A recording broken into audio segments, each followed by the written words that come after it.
Welcome to another episode of The Panel. In this excerpt, we talk about the rise of esports in mainstream media, as it has emerged into somewhat of a global phenomenon. Some people argue that playing video games isn't a real sport. What do we think about it? We're here to talk about that. If you'd like to be a part of the conversation in future videos, make sure to follow the Twitch channel to be notified when we go live. And without further ado, let's get to the discussion. In a way, they're kind of trying to think in the future. You know what I'm saying? Like, because in the future, all the old people that don't play video games are gonna die out, sadly. Like, no disrespect, but all the young people that grew up playing video games, that's gonna be a thing. So they're trying to start early. You know. So there's like, here's my opinion, right? The only thing that would keep esports on a main ESP channel on TV is the massive amount of people that both play sports and like video games.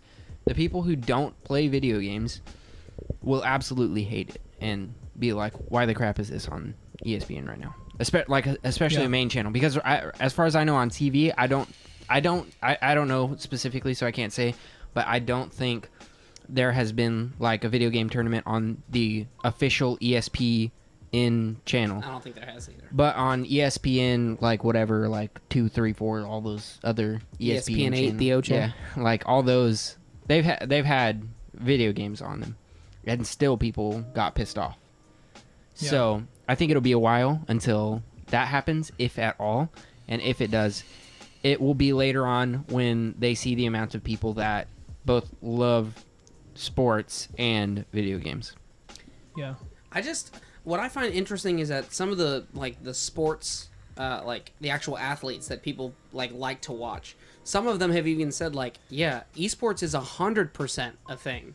Yeah. Like there have been some really professional basketball players that come out and they're like, no, that is just as valid a sport as basketball. Yeah. Now, they don't have to do it physically, and they don't have to do, physical training, but it takes hours and hours and hours and hours and hours to learn this. It's not just something that it's... And they do have, practices and all that kind of stuff, just like any other one would, and then they have, they have to have,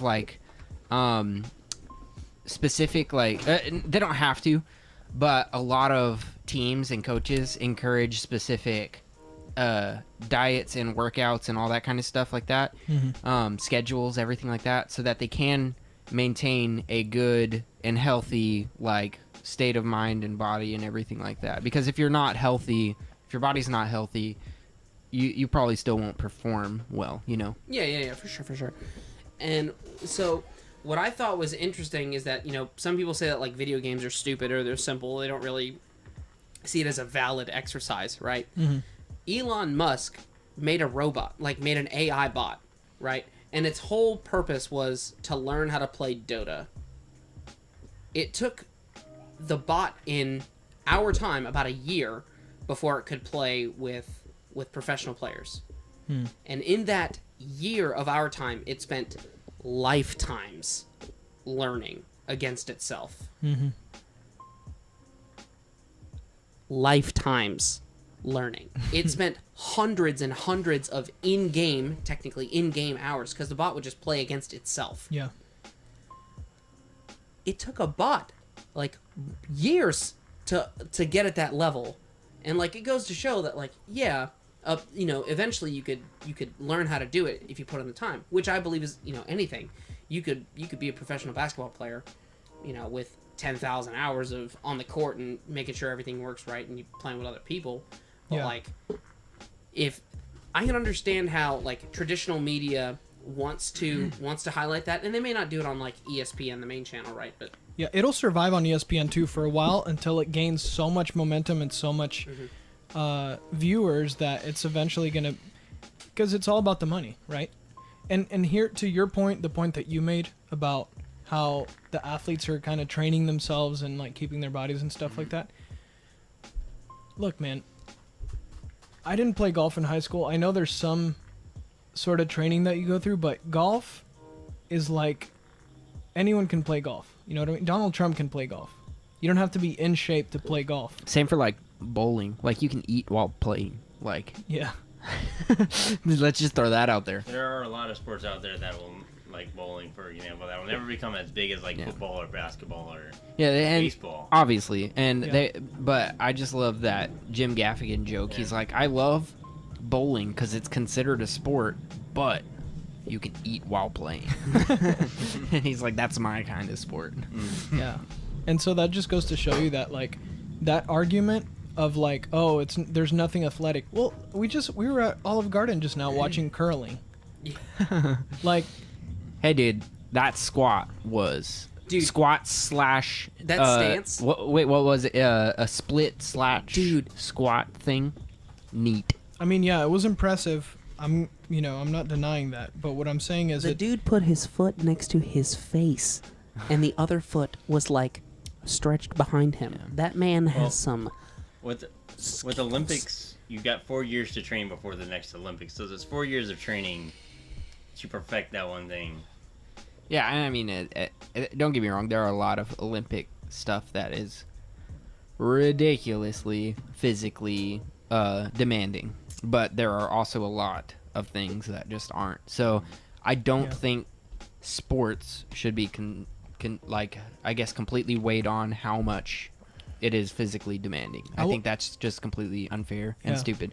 But I was gonna say earlier, before I forget, I don't think them putting video games on their ESPN YouTube channel is anywhere near as risky for them, and it's kind of just like a statement, but it's not like risky, you know, as far as them putting it on like ESPN on like the actual ESPN channel on well, TV. the thing is that they do, because those clips on their ESPN, that comes from their actual TV networks. So they're just excerpts. But what time does that air? Like, for Yeah, instance, and right, on what channel? Yeah, Like, that's not going to air during the Super Bowl. They're not going to go over breaking news.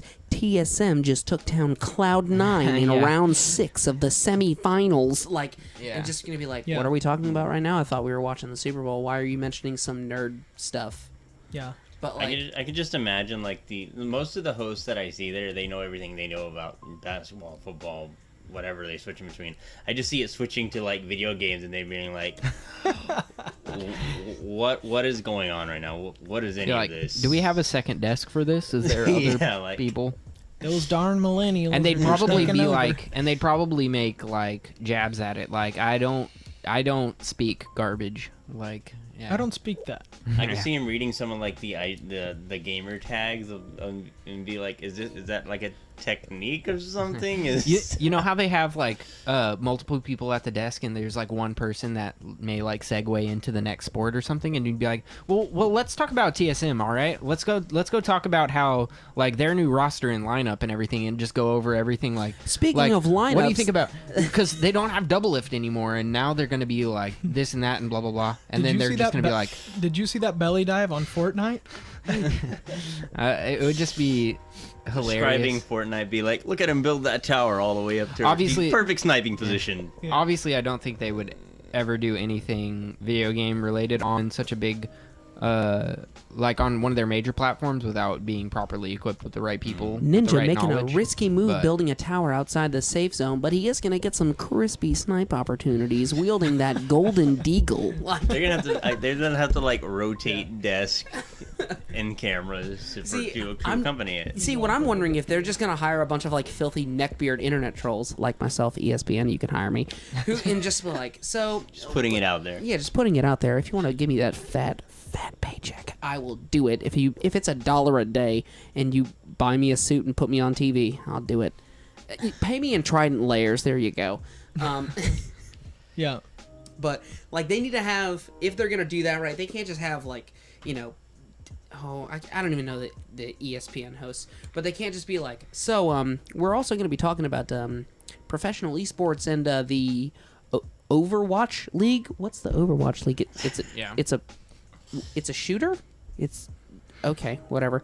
Well, it's not really a shooter. It's actually it's a MOBA game that features first-person shooter perspectives, and each character has individual traits and values.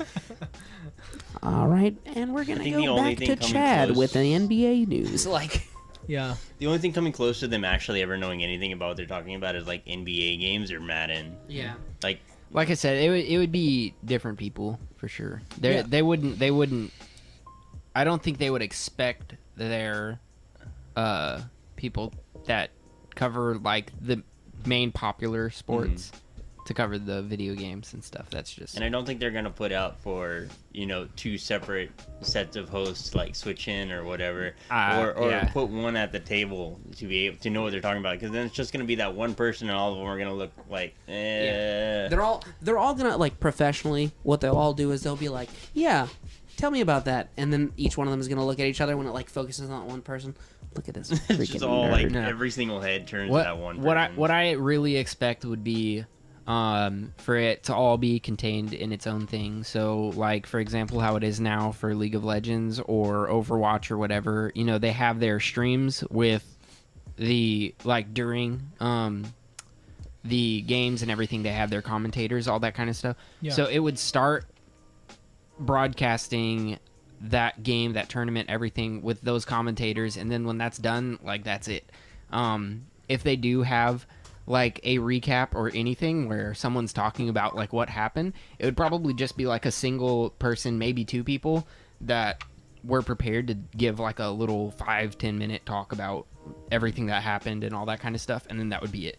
It wouldn't be like a desk setting with all those people there that were talking about anything else. Like, it would literally just be people specifically ready to talk about one game and then be done. Yeah, but I think ESPN, more realistically, seeing what like Twitch and how those companies have already set up to do it, what they would do is they'd probably just pay. Like, they would just say like, hey, can we take this clip? We'll pay you whatever. We have to have a League of Legends segment. So can we use the clip of this X time frame, because they have no idea what they're talking about. Like, yeah, show me the team fight in River when they were fighting over the Elder Drake, and just be like, what's the timestamp on that? And they'll probably just play the clip more than likely, because it's cheaper that way. They won't have to hire individual staff, and at that it's cheap. It's easy content at that point, because they can just be like, and watch this Probably clip just play from the clip NALCS. with, like, a voiceover. Yeah. You're basically like subcontracting out. Yeah, it'd be subcontracting. Well, here's the thing too, that you have to understand, like, for example, Stephen A. Smith, he's mostly covers basketball and football. And that's a big part of their screen time is mostly just about those sports. Exactly. Like, there's certain commentators and certain people that mainly focus on certain sports, and then whenever they're talking about soccer, they switch to like some British dudes that really know what they're talking about, right? Yeah. So that's like, obviously, like, not everyone's gonna be focused on that, but they're gonna have their people set on that. Like Nathaniel said, like, they're gonna have people that are specifically charged. They're specifically like, they have that job to commentate on that specific sport, and so like. And I think that they're doing it in a smart way right now, because they're introducing it, even though it may that coverage may come out on ESPN 2 or 3 or whatever, but on the YouTube channel, like, you can still decide if you want to watch it or not.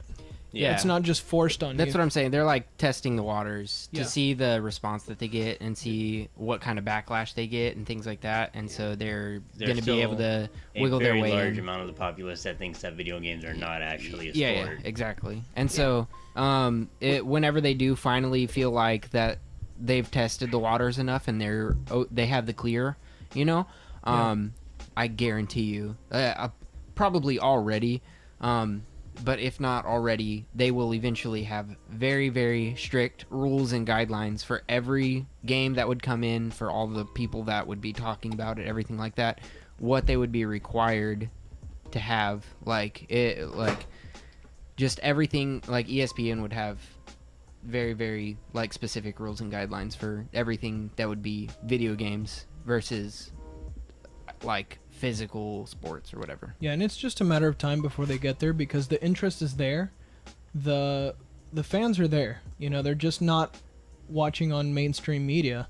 But if they can connect with that demographic, they're gonna maximize their profit. But Yeah, I mean, and like going back to the athletic thing, like I personally don't think baseball is like that athletic. Anyone can run to a couple of bases, even go all the way. Like it's more of a skill thing sometimes in sports, not so much of an athletic thing. Babe Ruth, look at Babe Ruth. He was this big dude. I mean, you could tell he loved cheeseburgers, but hey, he could hit because he had skill.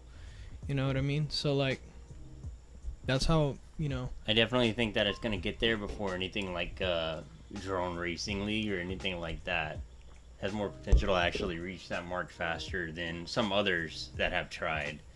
It's just gonna be a very long waiting period, almost, I believe.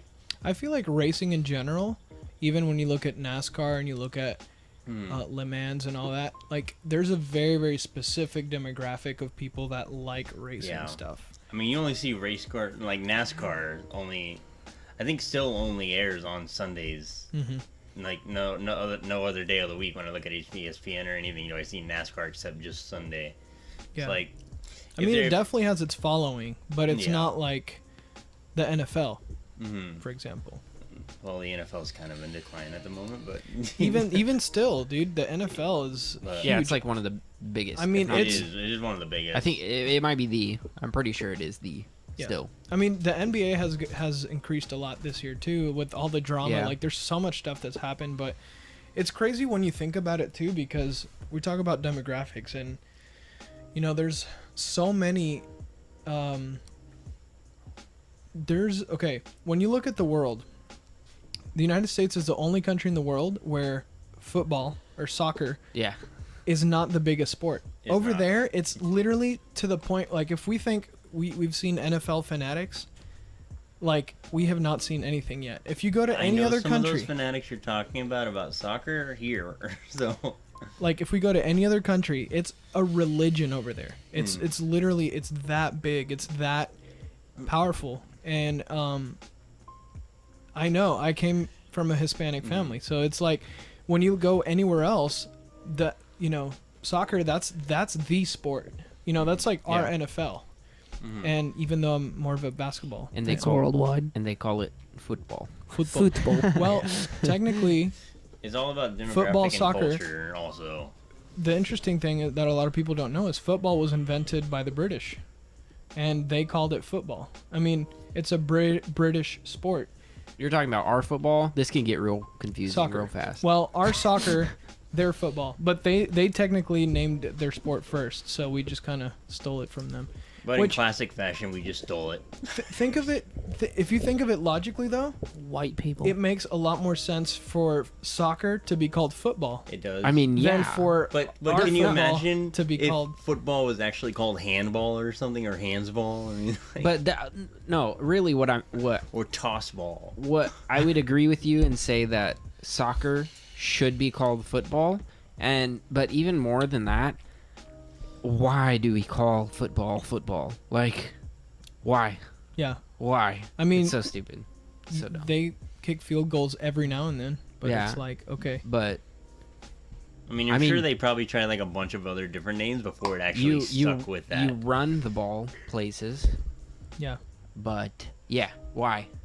I just it Well, blows it's my kind of mind. like asking, why do Americans not use the metric system? Yeah, or well, yeah, I don't know. It's just one of those things. It's like the I mean, it's not, but like Iceland and Greenland, it's just exact opposites. It's like that. It's like, what? Why? Yeah. But I guess, like, to bring it full circle, I think that it's just a matter of time for esports, and esports is the future. I mean, because I believe the NBA and the NFL and the MLB and all those sports are still going to be around 50, 75 years from now. Although they might have evolved or whatever, but they're still going to be around. But esports are going to be right there with them, if not bigger. I don't really want to talk about this, but I am interested in y'all's thoughts about the people who think that esports as a stadium viewing compared to sports, like common sports as we know now, like football and NBA and everything, you go to a stadium and watch it. there are a lot of people that are like, esports isn't going to happen because of that. So I don't know what y'all think. Well, I could see the argument to some extent, especially since like I don't want to say that they haven't done stadium types of events before. Yeah, because they definitely have. Yeah, and like League of Legends has done, they've packed out Staples Center and bigger venues than that over in like China and stuff like that. Dude, in Korea, whenever like what I find funny is that in Korea, esports players have a higher status than like soccer players. Wow.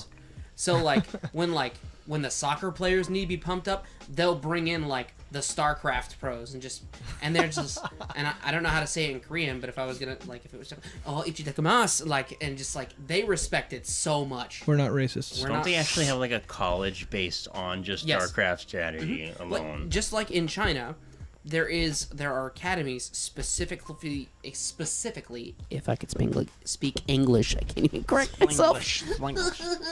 They have specific academies for the board game Go. Wow. Like if Why? someone shows I the have to ask aptitude just of why. playing Go early on, they are pulled from school and sent directly to the Go Academy. That's insane. Like, and for one of the reasons why Go is so interesting is that there are more variations of games of Go than there are stars in our galaxy. I don't know, like the How? validity of any of this. So Go as a board game, Go is comprised basically of a grid system, right? And I think it's like 16 by 16. And each player is either white or black as pieces. Mm-hmm. And the idea is to Banned from Twitch. talking about the board game. what you trying to say?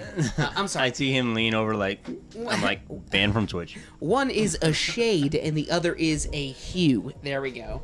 And the idea is to gather more points than your opponents. And you can like subvert their points by surrounding them, which will eliminate their opportunities. And I've seen like a spread chart, like, you know, of initial moves. And it becomes so large you can no longer see anything. That sounds like chess. It's sorry, chess on steroids. I really like that picture of the moon there. Sorry, continue. Yeah, the moon right there. That's no moon. That's a space station. But Dude, chess, like, there's so many different options Right. that you can never, like... no, but chess is finite. Chess is, like I said, it's finite. While there are, you know, there's infinite number of moves, there's actually not really an infinite number of moves. I mean, it does cap out at some point. It does cap out at some point. Just like any of Go, it caps out at one point. But the number is so individually large that it doesn't matter. I mean, there are people who play chess just to play chess, and eventually they even get bored of that game. So I have to think that any game that complicated would not hold my interest for long. No. It may be very popular and it may be very good to play it, but I don't see it holding a big fan base really, unless you know specifically what that is and you are into that. So when it comes to complicated things like that, I just can't get behind them really. You know, it's interesting that you mentioned that, because on the second video that I've seen that ESPN posted about the subject, they're actually talking about starting video game high schools. Like video game, like what you're talking about, like how they pull kids out of the Korean schools. I hope they don't go with that name, Well, because I think that's it's China. trademarked. China is Yeah. Go. Yeah, it's, VGHS is trademark, by the way. Rocket Jump. Yeah. Yeah. I think that name is I s- trademarked, so I hope they're ready to buy it. I think They I probably saw have the money season for it. 1 for that, and There's it was 3 alright. seasons. But yeah, they're great show. legitimately talking about, like, if I think it was today even, or if not today, it was yesterday, that you can look this up on their thing. They're actually talking about doing it, and while it is far-fetched right now, it's literally in the conversation. So it's just a matter of time. I think the problem with any video game educational facility, because VGHS is trademarked, any problem with that is that there will always be another game, right? So like it started with Dota and Dota was good, but then League of Legends came out, and now League of Legends is more popular on Twitch than Dota. But Dota technically I think has higher prize pools. Yeah. So because just Dota's not necessarily as viewed as much, but it's more respected, technically speaking. Yeah. And like Overwatch recently came out, and now Overwatch has their own league. But like Then PUBG came out. and then Now PUBG, Fortnite. like H1Z1, a battle royale game. That one died easy though. That one died pretty easy. Dude. PUBG, now Fortnite. There's going to be Darwin Project. There's, Fortnite is so huge right now. and it's so good. baseball and football and all those other sports, they're always going to stay the same though. So that's why I think traditional media will stick to those games because it's set. It is always going to be that way. But you could also say that they would stick to like categories like MMORPGs, like or MOBAs, not necessarily the game title, but the game category.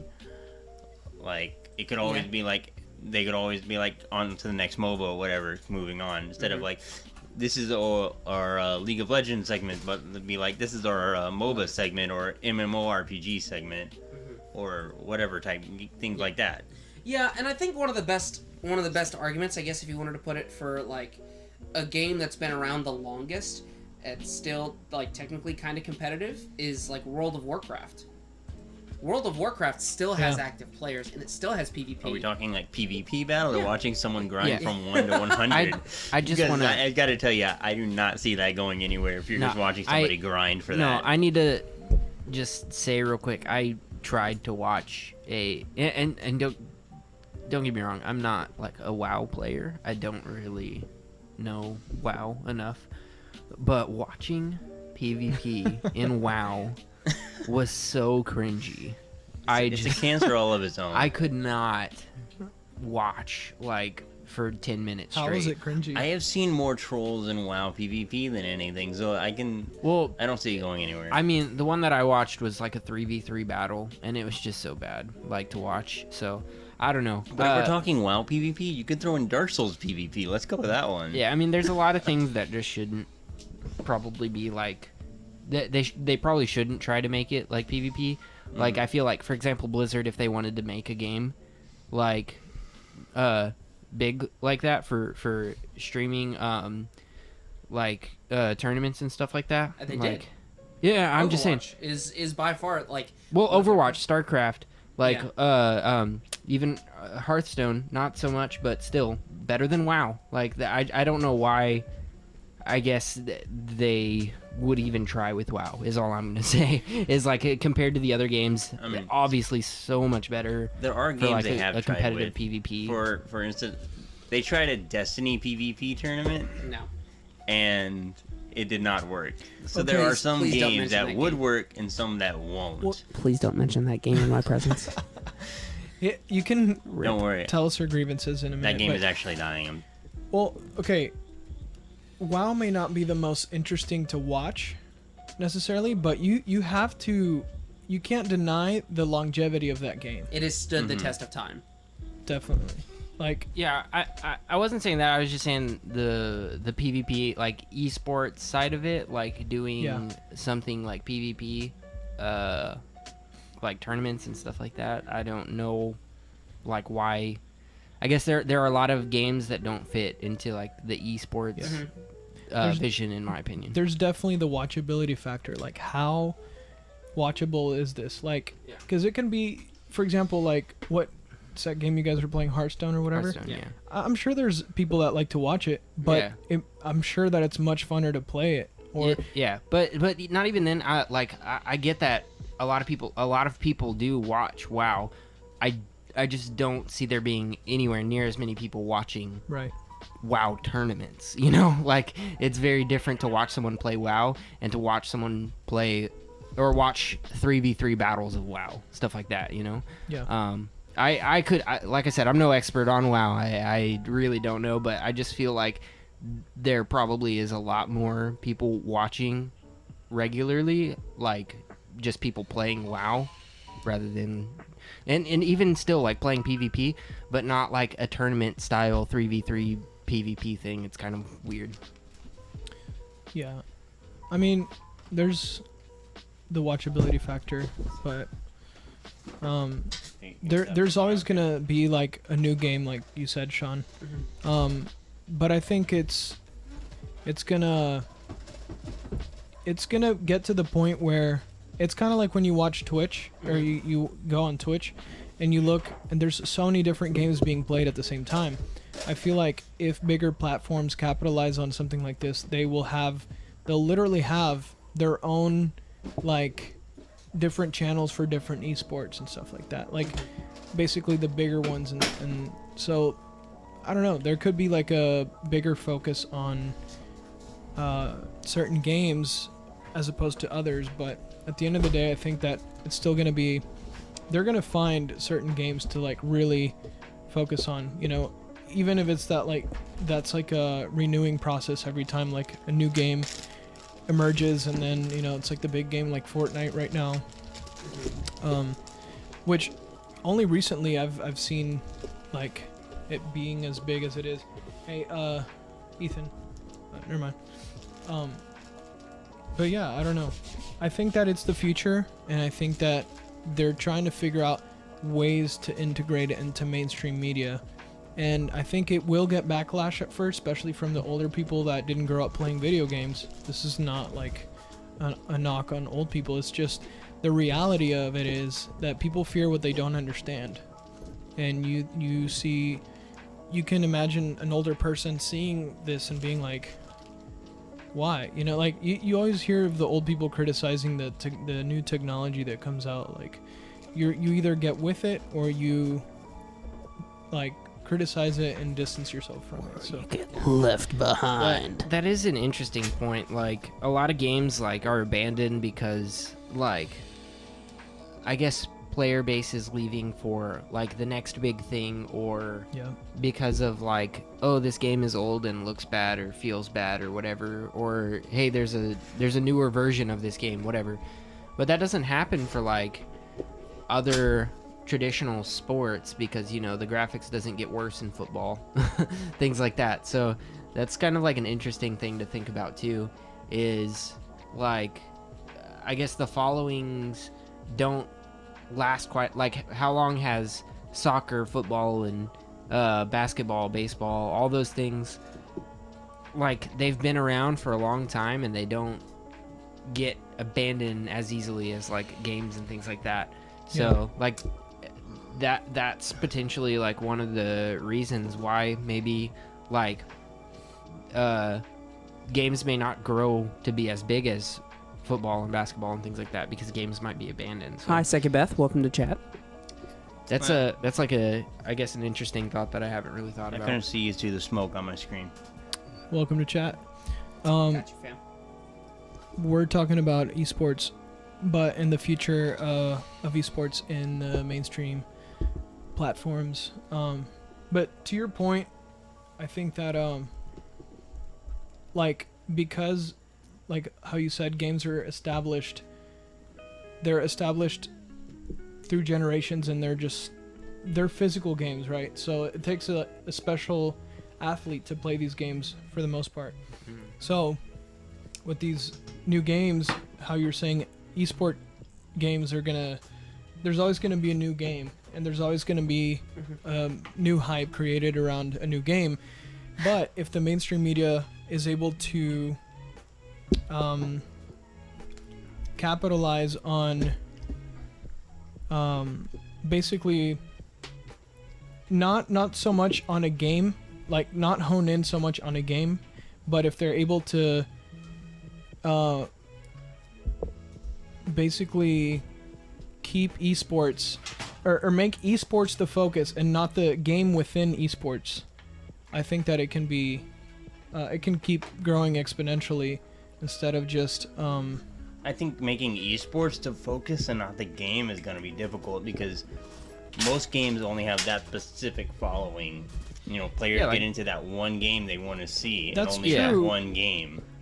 That's true, but or like at least a few. Like I'll watch a few games that I'm playing, but I'm never going to be like playing like 18 different games and want to watch all of them. You can Wait, say what you're trying to gesture. You can go ahead and change the cams, bruh. He wants to be in the shot. Yeah, bruh. oh, my bad. Yeah, dude. Oh, you know me? Sekibeth, or who do you know from the stream? I don't. Do I know you? I don't know. Who are you? But I think one good way to focus on the esport aspect instead of like the actual game within esports is to focus on players. If you make players the focus, you can have a player, for example, a player that is really good at League, right? But then you follow that player, and it's like a character in a story, right? You follow the character, but then players usually get dropped from teams like really often. Because like, it's really competitive. To show low like performance, they don't just get traded to a team. You know, they get dropped from their contract or whatever. But that's what's gonna keep it competitive, and that's what's gonna create a market and that excitement, because nothing is locked. It's not like LeBron James is gonna be great for the next 15 years. Yeah. It's like, oh, this guy, he's good today, but you never know about headlines tomorrow. like so and so's get traded to whatever team, or this. But then in esports, it's like, let's say the only name I know right now is Faker. I don't know what game he's in right now. League. He's in League? Yeah. So let's say Faker starts losing match after match after match. They're not going to be like, we're going to trade you over to this team. But that's perfect. Because that creates drama. And that, like, you see the same thing with NFL players and NBA players when they start, like Derrick Rose, when he got injured. In NFL, if you do poorly, you get traded to the Browns. And if you do poorly in the Browns, you're gone. All right, look. But there's still hype around that player, and it's still talked about. Mm-hmm. And I feel that if you follow a player like that, they may have a bad stretch of games or whatever, but they're still like, people are gonna know Faker, for instance. They're gonna know him for a while, and if he, I'm just gonna throw that out there, that I guarantee you, if Faker like is not on SKT1 whatever anymore, he will after that tournament loss. He will be on another team. Like, if he is off of SKT1, whether by his decision or his team's decision, I guarantee, like, players switch from team to team. That happens all the time. I'm not talking about I'm talking about like, okay, he's in say he's in SKT. He does terrible. They boot him off the team, replace him with someone else. Another team picks him up. A lower team, whatever. If he starts doing poorly on that lower team, then what's to say another team would want to pick him up?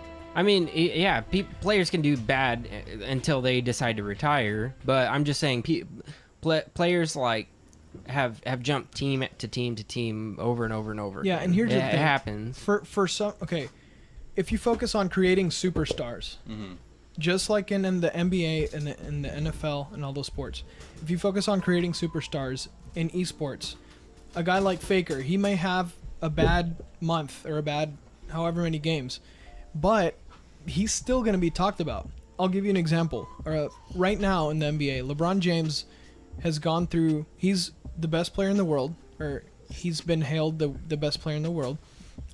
Personally, I think don't watch basketball, but I'll take your word for it. That's fine. I'm just giving an example, but so he's supposed to be the best player in the NBA, best player in the world, and he went through like a 19 to 20 game stretch where he was absolutely horrible. Like, he was playing the worst basketball, and out of his career, and out of pretty much any player in the NBA, like, he had the worst stats. The worst stats. Like, he was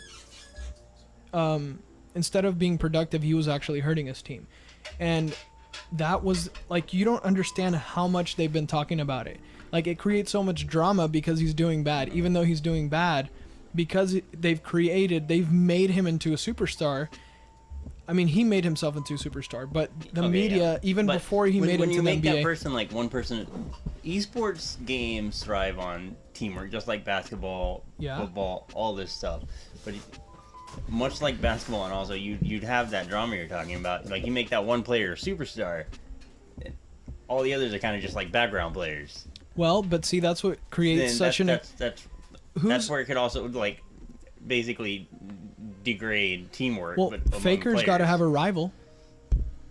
Like what? Yeah, but the rival There is shouldn't be no on rival. his team. Wait, what? Thing like that. He's Korean. There are no rivals. Yeah, well, like legitimately, so Faker, it's interesting we're talking about Faker, but Faker is like I mean, Faker is the only league player I know The- at the moment. he's like the god of league. Like then he again, is. LeBron James is probably the only name you know of the Yeah. NBA. Or Actually, like, no. The only game, you know what name I know more than LeBron James? James Harden. That's the well, only he's other name I from know. the Rockets, and he's also That's about the to only be reason MVP. why I know Steph, him. Steph But Curry if you too. look at football, Tom Brady, everyone knows that name. Yeah. Do you know who? You don't know who like the bench Gronkowski? players are. Well, I know. Nope. I know who he is, but Yeah. like not everyone knows who I don't. Gronkowski is. But the point is, you have certain players that are outstanding, and they're made into superstars, and Yeah. people will follow that superstar, even Yeah. if Tom Brady started sucking, and it was so bad to the point where he got traded to the Browns. They would still talk about that's him a every picture. day. Yeah. And it's the same. It's the same in Well- esports. well, There's like a lot. There's a lot of. There are a lot of players. Players There's that- a streamer. His name's Summit1G. Used to be a CS:GO competitive pro streamer. Now he just streams on Twitch exclusively, like for fun, and he still has 30,000 followers. Yeah. So even if or 30,000 viewers constantly whenever I watch his streams or whatever, a large part of the viewer base is going to go with that superstar or whatever they created. So it also runs the risk of like taking people away from it, because if that superstar or whatever is not in their show anymore, then there goes part of the fan base with Well, but ESPN is smart enough to know, oh, that superstar went over here. We're going to cover that now. They went to that team. Oh, we're going to give that team the attention. When LeBron James was with Miami, they didn't care about the Cavaliers. But when he went back to Cleveland, all the attention was over there. It's the media will always follow the superstar. Hey, buddy. it. Here comes the Oh big my one. goodness. The big cat. Have you ever? Has it occurred to any of y'all that maybe, these like esports hasn't necessarily had the same kind of continuous traction? So, for instance, it's a relatively new thing. It's still kind of unproven for things for like traditional media, right? But football, American football, has been through radio, Yep. has been through television, and is now on like specialized networks. So Yeah. like DirecTV. So it has proven itself time and time again. And that's why like ESPN will never stop covering football. It's proven itself Yeah. over and over and over. Oh yeah. But then again, it's a traditional sport. Esports, in that instance, hasn't really gone through that. They've only gone through one major set of new media, being like Twitch and Yeah. online streaming. But, ESPN and other major types of traditional media, they see that as like, well, these are just like the new kids on the block. They haven't even improved themselves. I say if we're gonna mention it, we make just like a little 7-minute YouTube video about it, post it online. If it goes on TV, it'll be at like 2:00 in the morning, because no one really cares about. When you look at it, is when most gamers are actually yeah. active. So Yeah, but that's what we were saying, is that they're kind of testing the waters with it, and also about you saying like they've been on all those different like all of those different platforms and everything like that. That's just because they were out at those times, like that those were games made back then, and they've gone through all those platforms. But esports is like a new thing, so I mean it hasn't even really gotten the chance. And too, like I said, it's not like football or soccer or basketball or any physical sport will just be like straight up abandoned for the next new thing like esports would be. That's what I was saying earlier, is that it's like you're not going to be like, oh, we're going to go to this newer version of football because the old one's graphics are bad. Like, that doesn't happen, Yeah. It's just like a completely different thing in a few senses, and then completely the same thing in others. Yeah, so it's kind of weird. It's like I think it's different enough that, like I was saying, I'm perfectly fine with, like, me. I don't have a desire to have esports on ESPN or whatever on TV at all, period. Well, you know why? Because you don't watch TV. Yeah, I don't watch And this, TV. Look, this I goes. don't The majority Casey's of here. gamers are online, so they watch it on Twitch or whatever. Yeah, I'm gonna go get Casey, but I want to make a point really quick before I go over there. I'll be right back. But okay, you don't watch TV. Yeah. You watch Twitch. Yeah. You watch YouTube. You watch. Look, the new generation watches stuff online. Yeah. We don't really watch TV that much. I mean, we watch Netflix. We watch TV shows, but we'll watch that on Hulu or HBO or Netflix. Here's the thing. The mainstream media realizes this. They realize this, and so they're seeing, okay, where are all the eyeballs? Where is the attention? Where's They're it not. going? They're not stupid. They know that for them to survive, because they know the old generation's gonna die out, and they know that there's so much young people watching Twitch, watching YouTube, watching these games. So they're not stupid. So the reason why they're bringing the stuff we watch on the internet to mainstream media is so that they can redirect our eyeballs and make us watch what we already watch on Twitch and YouTube and all that stuff, but watch it on their big platform and have professional commentators on it and basically make it more of a spectacle, make it more of a bigger thing than what it already is, make it more official. They're trying to capitalize on the fact that that's where our eyeballs are. It's a business move. It's a smart business move. But that's the reality of it. That's where young kids don't Like you said, watch it's cable TV. It's the future. It's where things are going. Yeah. So many people are just not even having TV anymore because if they want to watch shows, they have Hulu and Netflix and Amazon and this and that and that. You know, they don't get TV anymore. So Is it's ESPN interesting. even on Twitch? No. No, Or I don't they're- think so. No, I mean, I'm pretty that's sure. the only way I can see it I'm pretty actually sure they going have their. anywhere with them. I would imagine that. I think they have their own streaming service. I could be wrong. Well, but I know, believe like they do. if, like on PS4s, for instance, you can get an app to watch ESPN, but that's still not qualified as watching.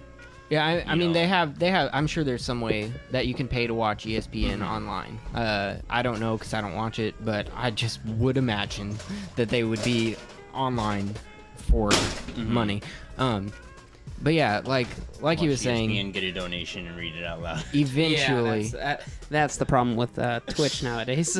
eventually, like he said though, like I feel like cable, whatever TV, all that stuff will die out and switch traditionally, fully. Eventually, yes. fully it will. to like it just internet streaming everything you would watch because like he was saying, for me, I don't watch TV. We don't have TV because everything, even the stuff on our TV, is ran through a PS4 streaming from the internet, like Hulu and Netflix and things like that.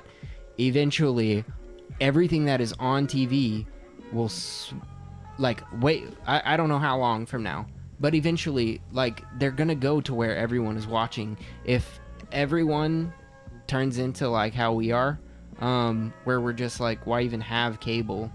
It's cheaper to just have Netflix and And Hulu an and internet all that. subscription. And, yeah, just internet provider, and I can watch everything there. Like, they're gonna switch over to that. Not only because, like, this is how I imagine it would happen: is they'd be like, hey, let's switch over, let's have both, right? Let's be on TV and just to where they can broadcast us online, whatever. They can just watch or stream online. They would do both, and eventually everyone's just going to switch over to watching it on whatever website, and then eventually it'll just not be on TV anymore because no one's watching it there. Because like you said, it's the future. Everyone's switching TV over would to that. eventually just go the way of the radio.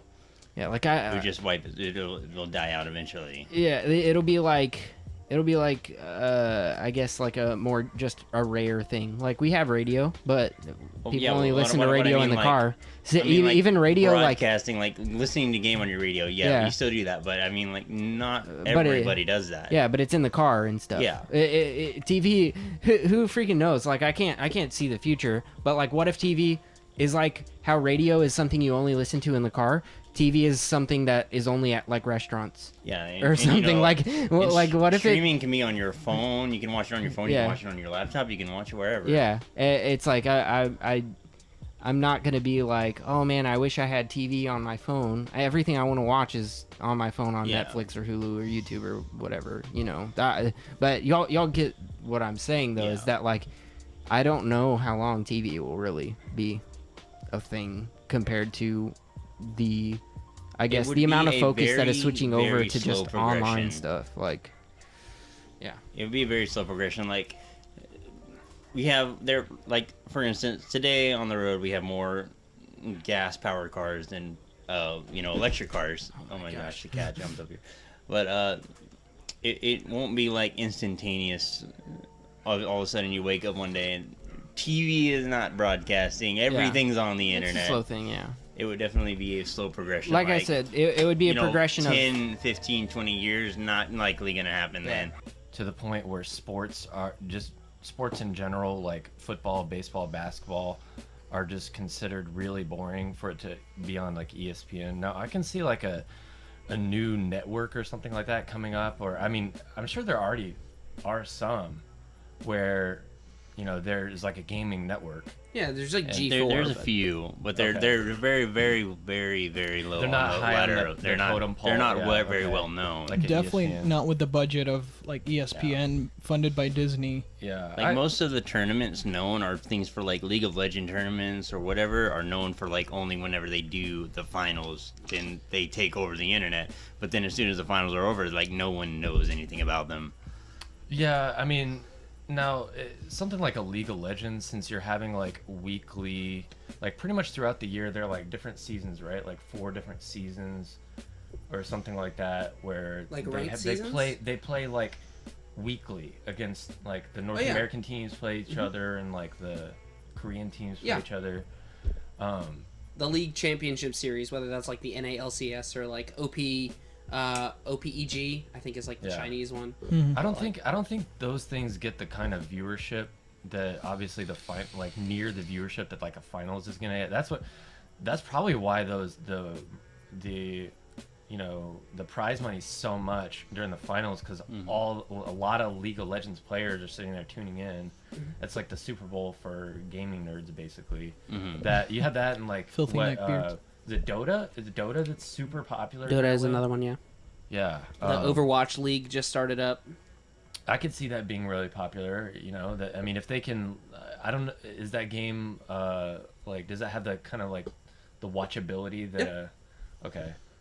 Even in my opinion, League of Legends is actually really boring. I used to, before I discovered ASMR, I would watch League of Legends matches to go to sleep. Yeah, if I wanted to go to sleep. ASMR? If I wanted to go to sleep, I would just watch a League of Legends match, because the first 10 to 15 minutes is laning, and it's boring as hell like 90% of the time. You know what I mean? Yeah. It would put me to sleep. It's also each match could potentially can last like 30 minutes or more, and it's kind of hard to hold an audience's attention unless it's like a very well-known team versus so-and-so whatever Right. team. Yeah. It's kind of like baseball in that way. You know, like baseball has some moments of like, you know, like action, but Yeah. for the most part, it's like a pretty slow game. Yeah. Whereas if you can make it, I honestly think what they would need to do to make it like on a really high level of like, you know, watchability, I guess is that'd be the right word, is you make sure that your game is like action packed almost all the time. Yeah. You could even have like a Counter-Strike. Counter-Strike is, you know, that's like a lot of rounds are like a full minute of them sneaking around the map and not seeing each other. Yeah. Because they're sticking to their strats or whatever. And then some other rounds are like, boom, right away they're seeing each other in its action. So I'm assuming Overwatch is more action packed, like on the average. and It it's can be. It has its dull moments, but it's more action-packed. Yeah. Yes. The games typically only last maybe like 5 minutes at most. Really? Like each round, and they can get a little bit long. Like for instance, if the defense is good, a single round can last 2.5 minutes. Okay. If the defense is good, if they can keep up a defensive point and not let the opponent take it, game's over. And then it will move on to the next round. Okay, so how many how many rounds 3. consist of? Okay, so A game could is 3 rounds, potentially typically. a match could potentially take like less than 10 minutes. Mhm. Really? Okay. Yep. So Actually, it's 5. So minimum you're talking about is 10 minutes. okay. But that would be much easier to hold an audience attention compared to League of Legends, where like 15 minutes of that match is just them running around, building up troops, getting gold to do whatever.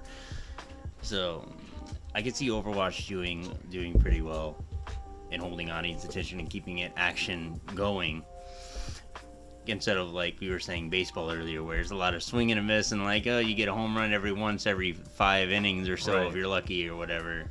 Yeah, and unless it's like playoffs or World Series, most people are not going to watch, or a lot of people that are either going to snooze or just, get bored. And you've got to be like a baseball fan, like a real fanatic of the game to like really appreciate like the entirety of the game, I think. Or just go the way of hockey and have the teams fight each other over randomly, just throw the headphones off. That's such an and interesting then just element to hockey is, just the... They just let them fight it out. Yeah, they let them Just fight let 'em it out. fight it. I feel, dude, Yeah.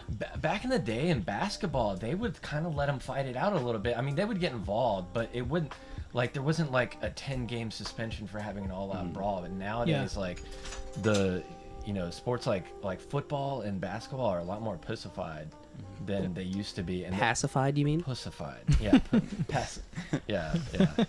Yeah, it was definitely in the 80s and 90s. It was so much more physical. They let them shove around. They let them like actually play. And Yeah. now it's just like, oh, you can't even get your hands on a guy. Well, I think it's like even sports that still have that, like rugby. Rugby is super aggressive. There's no Right. pads. You're straight, like almost decking people. Yeah, But yeah. doesn't have Seen to watch. players with like broken noses or fingers or whatever, and they just get right back in it. Yeah, when I played rugby in high school, a friend of mine had his ear ripped off in a game. He went to the sidelines, right? They patched it up a little bit. They found his ear. Right? They found his ear. Did they have to pause the game to actually search for his ear? Or did they just pick it up? No, they picked it up. It was like somebody from like the sidelines just kind of picked it up. But like, Put dude it got on out of the ice. game and like went back in later on. You want to talk about an aggressive sport? Rugby is where it's Yeah. at, but it still doesn't have that. So I think it's, even though we say that like civilization has become more like we want action packed and we want like that physicality and we almost want like a level of violence. Yeah. We still pacify our sports typically. Like a League of Legends tournament, you're not going to see a fist fight. I Right, honestly yeah. think that's But what. Well, know not what? unless someone like Have you ever really, seen- really goes against the rules. Have you ever seen, and I don't know if they still have it, but I've seen like, clips of Call of Duty matches, and they will like yell at each other, like, the other team, and like, they're like, come on, let's go. And they're like, they're getting all, about as aggressive as, 120-pound, children can get. But, Yeah. I have seeing two Call of Duty or CS:GO or League of Legends players like all of a sudden just toss the headphones off, whatever, and start going at each other. I can honestly say that would not be a fight worth watching. I'd rather just watch UFC or something of the sort. But even like, okay, so like a League of Legends, if they allowed like global chat during the game and not make it like a penalty. I'm sure there's a penalty for like if they were to talk in global chat, but I don't think they can even do No, that I during think like, it's a shut off. tournament. Yeah, so I think they should allow that. They should allow some little shit talking, let people get into like. It would definitely make it because more when they're interesting. commentating, they can be like, But "Oh, most of the and players are Faker- so awkward. Faker calls a guy a piece of shit during the match," like just. I mean, I can just imagine them like. Faker just seems to have sent a message in all chat. It says, "Your mom gay." But I least think that's have my you ever Korean watched like the translation. opening to these tournaments where they have the players walk out like as the tournament starts? They all look so awkward. So like their only time you would ever see any type of confrontation would definitely be in chat. Yeah. Like unless they like have a commentator just there. But Yeah. they really don't seem that aggressive or no. would ever actually be that way. They're probably coached to be as emotionally controlled as they can be. Unless they have the coach with it. behind them. I mean, really, like a lot of them get very, on each other's necks Mm-hmm. during matches and stuff. That's normal kind of stuff. But Just pumping up that competitiveness, yeah, like Yeah, something big time. to like, I just think it would have to depend on the nature of the game. That to me, I honestly think like in the future there will be games that will justify like people, it being a lot more popular. But I think you would have to get at least like 3 or 4 3 or 4 games that are like consistent games that become very popular and are very entertaining to watch through, like, you know, and that way. And then you can have a network, I think, that has almost the sway of like an ESPN. I honestly think ESPN is completely overrated. Yeah, they're just the one with a budget, because Right. they're owned by Disney, and so Right. Yeah. And they kind of almost have like a not a monopoly, but like Yeah. they're the big sports channel. because they have the money, they can hire the good sportscasters that are interesting. You do have to admit they have some people that can really talk. Like, I personally enjoy listening to Stephen A. Smith, and I like listening to people like Jalen Rose, you know, ex-players, ex-NBA players, because I watch a lot of basketball commentary. And you want to watch Scottie Pippen, Tracy McGrady, see what they think about what's going on in the NBA. So they have the budget to hire all those high-level people, and so they that just helps them monopolize. You know, and Yeah. like, think of it this way: if esports, if one day Faker stopped playing and he was a commentator, people would want to watch the network where Faker is commentating, or like he's giving I his mean, they input. do that with ESPN. They take retired players or whatever that become the newscasters or the commentators. Paul Pierce. And Or- they do that with esports also. There are, you know, former players that, you know, probably started off not that good as like casters, and now they're actually pretty decent just from like getting the coaching and the training to do it and the experience and all that. So Yeah, Man, Daniel, enjoy your nice bed over there. you can read it here. That happens in esports too. It does. Yeah. I think one other thing, like, because I'm going to bring up League of Legends, because League of Legends is probably the most watched, like, esport that I'm aware of. Simply Yeah. because, like, there's just so many different, like, really known figures in this particular game. But, like, I'm a cutie pie, right? I'm a cutie pie, yeah. Played on Team Dignitas, left Team Dignitas, still streams on Twitch, still gets 30k viewers a game. Like, 30k viewers a Right. stream, minimum. Yeah. Tyler 1, not even a competitive player. Right. He's just like full adrenaline. Comes yeah. back to League after like a 3-year ban, and it gets like 350k viewers.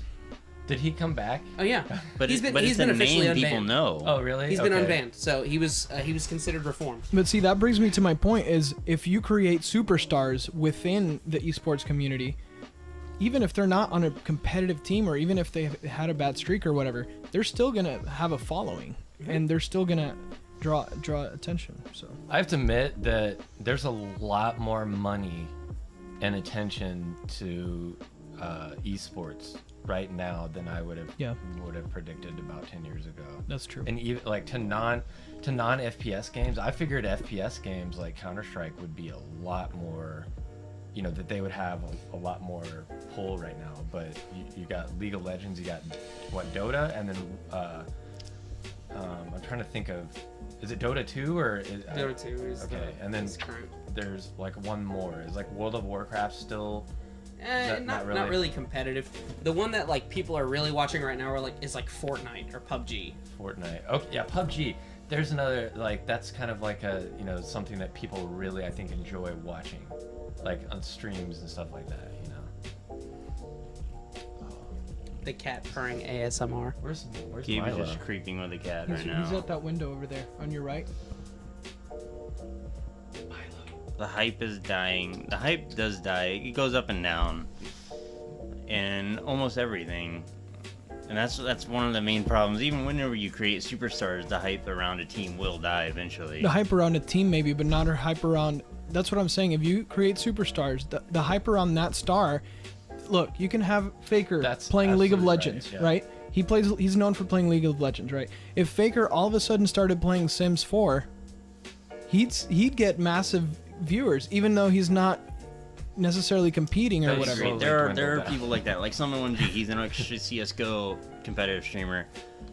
He streams a game with something completely not competitive at all. He still gets 30 plus whatever viewers on his Twitch stream. Creating a superstar in esports would not necessarily make esports bigger.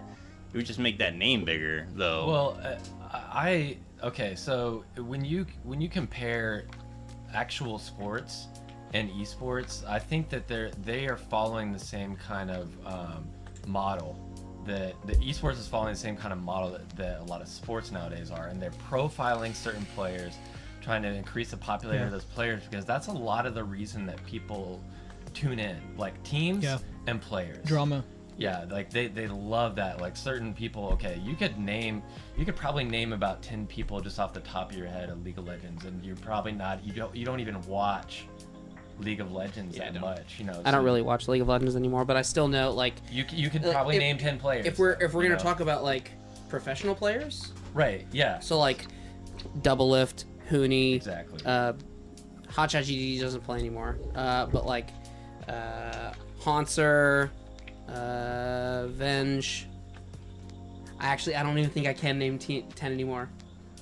I mean, okay, yeah. So, but I don't even know any of them. either way, you got, like, you don't watch it. You don't hardly even really watch it, but you know those players. And then, if you were to come across a game or something like that, you see one of those players, and that might They like still lead want you to tune to in. see him on the game he's good at. And that's really, it really is, like, it's always in the interest of any sport or like esport to be doing that and making kind of almost an idolization of a certain players, profiling them, getting the fans to feel connected to them. And they even, you know, when they're at LANs and stuff like that, they get, you know, those fans that are like diehard fans get that, they a lot of times do get the chance to like be touching the players practically. Yeah.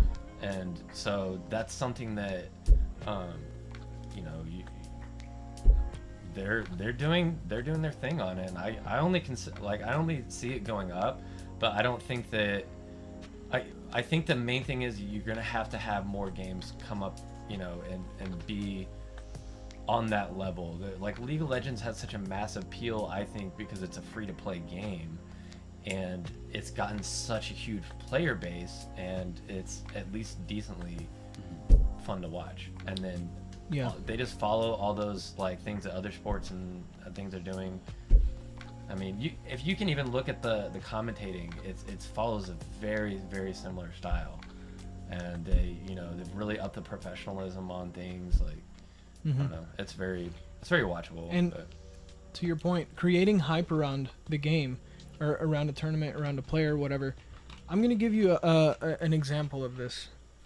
You guys may not know too much because you don't follow basketball, but I'll give you an example in the basketball world right now, and you may know about this. Lonzo Ball, right, is a mediocre player. He should be a bench player. Right. He averages what, 9 points a game? Just mediocre stats. Like he is just barely good enough to be in the NBA. Some people even say he should go to the D League and work on his game. He's not a great player, but what has the media done? They've put so much hype around him with his father, LeVar Ball. Right. With all the stuff that all the hype that they've created around him, no other player has gone into the league with such a high level of expectation set for him. And so that goes to show you the power of the media. The media can create a star, and that's just not even based on merit. That's just, now in esports, it's a lot more based on actual achievements. But that just goes to show you that the media can create hype. The media can create a superstar. They can create, they can make something, give something more watchability. Yeah. And, they can take these players that you don't really know about now, and with the right amount of budget and the right amount of marketing, they could create a much bigger market for it than what it is right now, I think. Also, one thing that Manthano says, they also made the game more easy to watch. Other games don't necessarily tailor their game to be watched like League of Legends does. But I still think that to watch League of Legends, you have to have at least a frame of reference. So, even if someone doesn't really understand, basketball, right? Like, they've never played basketball. I never played basketball, really, when I was a kid. But I understand that when the ball goes in the hoop, it scores points. Yeah. If you do it from outside of a particular area, it's 3 points. There's only so many people allowed in the game, and the tactical object of playing cat and mouse with the defense is what you need to do. Yeah. And obviously, who scores more points at the end of the game wins. Mm-hmm. Right? With League of Legends, it's much more, you could kill the opponents, and you could get ahead, but at the same time, if you don't watch out for your towers, they push the game and win. So it doesn't necessarily, have to be that, one team is winning throughout the entirety.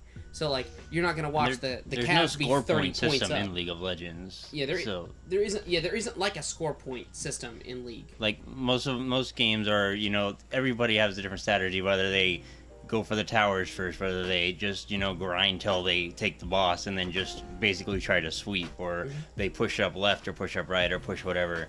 There's so many different ways. There's no really score point or thing to tell people that, hey, this team is in the lead, or hey, this one's in the lead. It's, you kind of guess like, who's winning at the moment, or a lot of times the goalposts, that they use during the game, and it's not set in stone, is the gold. They go off of gold. Like when they're announcing the game, they talk about, this team has this such and such gold lead, but that really doesn't matter that much in the grand scheme of things until you're starting to get like, maybe anywhere from like 3,000 to 10,000 gold within the first, what would you say, 25, 30 minutes of the game. Then when you start pushing 40 minutes, a gold lead hardly doesn't matter because everybody has items by that point. Yeah. So they kind of like, they analyze things by, based on early games. I'll also take some water. Like early game power versus mid game power versus late game power. And I think that is kind of an interesting element, though. There's not like just a score. There's really not a score. There's kills and there's gold. And I think that's actually kind of a really nice thing about League in a way. At the same time, though, if you've watched enough matches, a lot of times you can... Big jar of water. You can almost predict within the first, 10 minutes who's going to be the winner based off of, stuff that's going on in the early game, because the game historically has such a huge snowball. There's that snowball factor of League. And I know they've tried to make it, better in that regard, but it's always been a game where... you get ahead early. You get ahead early. You do the right things and you don't screw up, and you'll win the game. And that's I don't know. Borrow your mic real quick to say one thing. I think one thing that they're gonna do right now, or what they're focusing on right now, is, or at least mainstream media is kind of focusing on right now, is making these games, explaining these games to people that have never seen it before, trying to broaden their market, their audience a little bit more. And it's kind of like once people catch on, then, you know what I mean? Like if someone just watches League, like Nathaniel said earlier, someone just watches someone else playing League, they kind of don't understand, they don't really get what's going on. But if ESPN kind of, for example, spoon feeds it to them and kind of tells them, hey, this is how you play the game, they do that for a while, they get it can catch on momentum, and then it'll create its own demographic, and they don't, people can just watch the game for what it is. Also, I feel like if the game gets patches and makes it more new user friendly, or, to where it explains a little better for new people, that can even increase their viewing a little bit. One of the things that Nathaniel said, it was this, well, there is technically like a score, which is like, the best of 5 games, or like... Oh, yeah. But that actually, requires the game to end. It's that only score system you see is when the game is officially over. Right. At that point, but there's no score system in the game. Right. But I understand the point. Mm-hmm. I just think it's a different way of thinking about it that a lot of people who still consume traditional media, and I'm not saying this to downplay that, you still watch TV. Oh, tell me how it was in the dark ages. I'm not saying that, but I understand that. I don't think it ever will be that way, because it's not so rigid as, who's winning? This team is. Right. They're up by this many points. Because you could say this team's up by this much gold or this many kills, and then all of a sudden they lose. Just how did that happen? They're still up in gold. That does happen in League. And they're still down by kills. How did they win? And it's just things get a little difficult. It's not so, I can't just explain it to you. You have to go into it. But and I think that's why it's going to be really hard for traditional media, we'll say, and I'll keep referring to it as that, to be able to process and explain a game like League of Legends, to explain a game like Fortnite could be easier to understand. This guy has so many kills, there's so many players left in the game. Well, Fortnite Yeah. is really just one. Fortnite isn't really point based or best three or whatever. It's the players get dumped on a map and then they play down to the last one standing type thing. And so explaining to people like, oh well, then where your best players is not really finding the best players. It's really finding who's the best player out of whatever 50 people they drop into a map type thing. Whereas League of Legends is you have.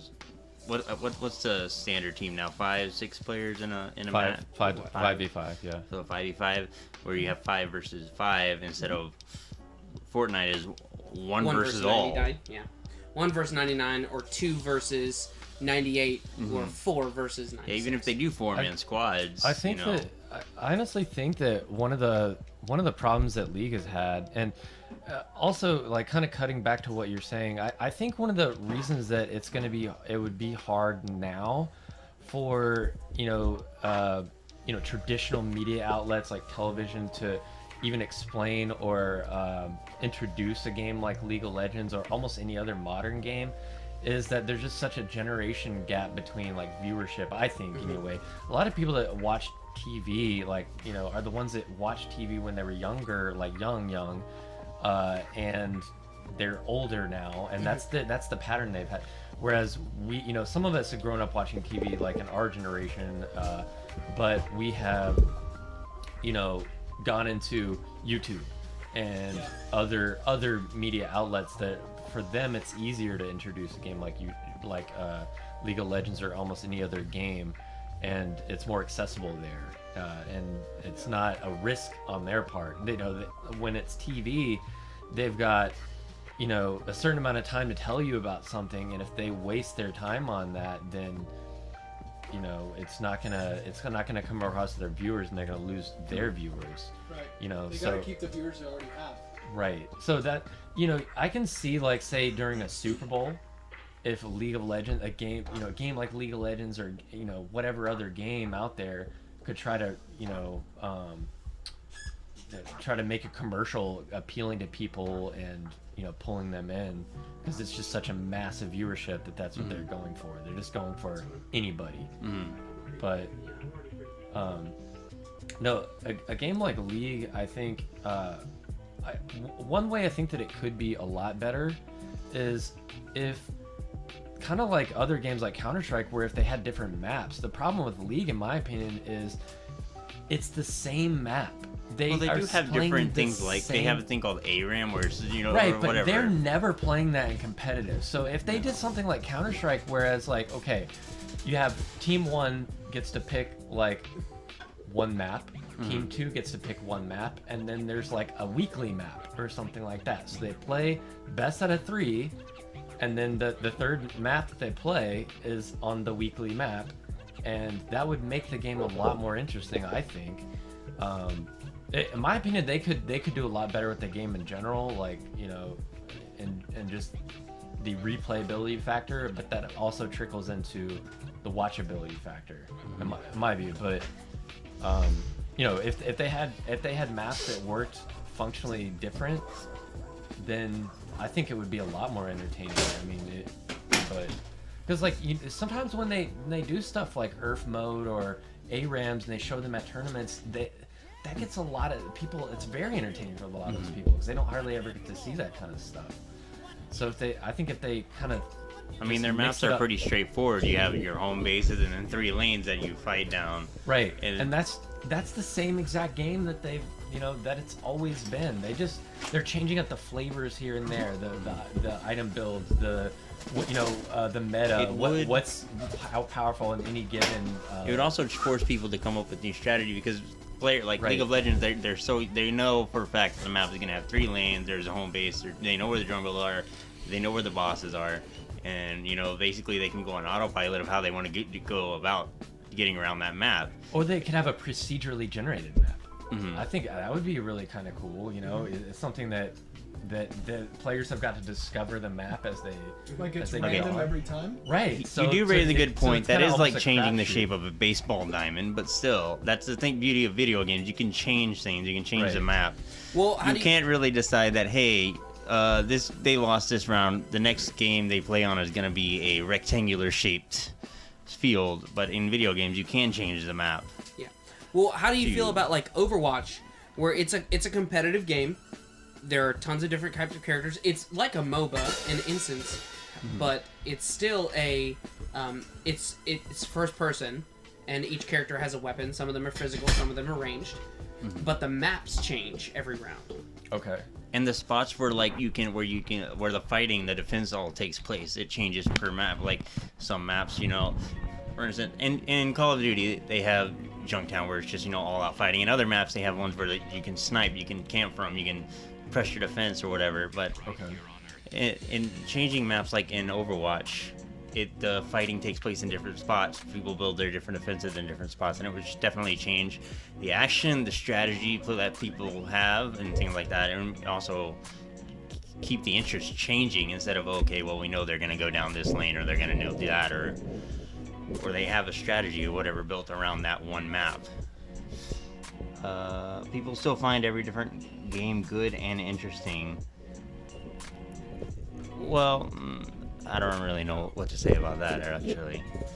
I think what he's saying is, even though the map is stagnant, people still find the game interesting. And I think it's just because, the people who already have a frame of reference for that particular game, they're going to be interested in it, right? And to see people who can play at such high caliber, they're going to want to see that. Just like if I'm interested in music and I want to watch Andy McKee play something, it doesn't matter that it's just music. It's just like, he's a really talented musician. If I want to watch Hearthstone, I can play it myself, and I'm a total scrub. But if I want to go and watch like someone who professionally, or not professionally, but like plays Hearthstone like all day, every day, and they're like, yeah, I've clearly played this game enough where I can do basically anything I want, and it doesn't matter what you do. I will always have a strategy in this deck to deal with that. And the decks can change. And like the decks change every single season, and things like that change. And with Overwatch, it's not even just about the map. It's just like, well, what heroes are you good with? And what will be good on this map? And what are my other teammates playing? And what characters are they good with? Who are we playing against? What players are they good, or what characters are they good with? And like different strategies you adopt, and like figuring out exactly what it's going to be. If there's going to be anything that I think that makes it to traditional media, it's probably going to be something that has the least amount of variable change. Okay. Because at that point it is easiest to understand from someone who has zero frame of reference. And you don't have to read the patch notes to understand how a game changes. So yeah, I think that's one of the issues with the League from a watchability standpoint, is if you leave the game for, if you're not, like you said, if you're not reading the patch notes, let's say if you haven't played in a year, but you're wanting to come back and then you actually watch a match, they're going to be, it's going to be, there's going to be that element of, familiarity, but to really fully understand it on like the nerd analytical level that the commentators, drive it to, is, you might kind of like, within the first like 5 to 10 minutes, you might be like, all right, I'm out. I'm just gonna go play the game, or something. I'd like to weigh in on this real quick, because there's something that the random factor. There's in our generation, we're the microwave generation, right? The selfie generation. We want everything quick. We want everything self-gratifying, and so I feel like people get bored so easily nowadays. Like, people can watch a certain type of game, or they can play a certain type of game, and then they'll get bored, and then they'll move on to another game.